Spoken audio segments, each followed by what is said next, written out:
नमस्कार दोस्तों, आज की इस वीडियो में हम बात करने वाले हैं पावर स्टार पवन सिंह और काजल राघवानी की आने वाली आगामी फिल्म के बारे में, जिस फिल्म का नाम है कैसे हो जाला प्यार। इस फिल्म में स्टार कास्ट में है पावर स्टार पवन सिंह और काजल राघवानी की जोड़ी देखने को मिलेगी। और इस फिल्म को डायरेक्ट किया है जगदीश शर्मा ने और इस फिल्म को प्रोड्यूस किया है राजीव रंजन जी ने। और इस फिल्म की शूटिंग बहुत पहले ही, लॉकडाउन से पहले ही शूटिंग कर ली गई है नकलऊ और रांची में। और इस फिल्म की शूटिंग पूरी तरफ से कंप्लीट हो गई है।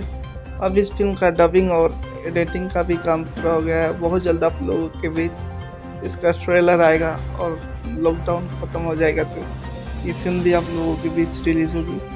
और इस फिल्म में एक बार फिर काजल राघवानी और पावर स्टार पवन सिंह की लव स्टोरी जोड़ी देखने को मिलेगी। और इस फिल्म की कहानी की बात करें तो एक रोमांटिक और लव स्टोरी फिल्म होगी। और इस फिल्म में कैसे हो जाला प्यार गाना भी आप लोगों को देखने को मिलेगा।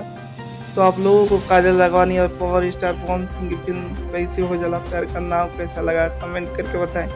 और काजल राघवानी और पवन सिंह के कितने बड़े फैन है वो भी कमेंट करके बताएं। हमारे चैनल पर नए हैं तो चैनल को सब्सक्राइब करके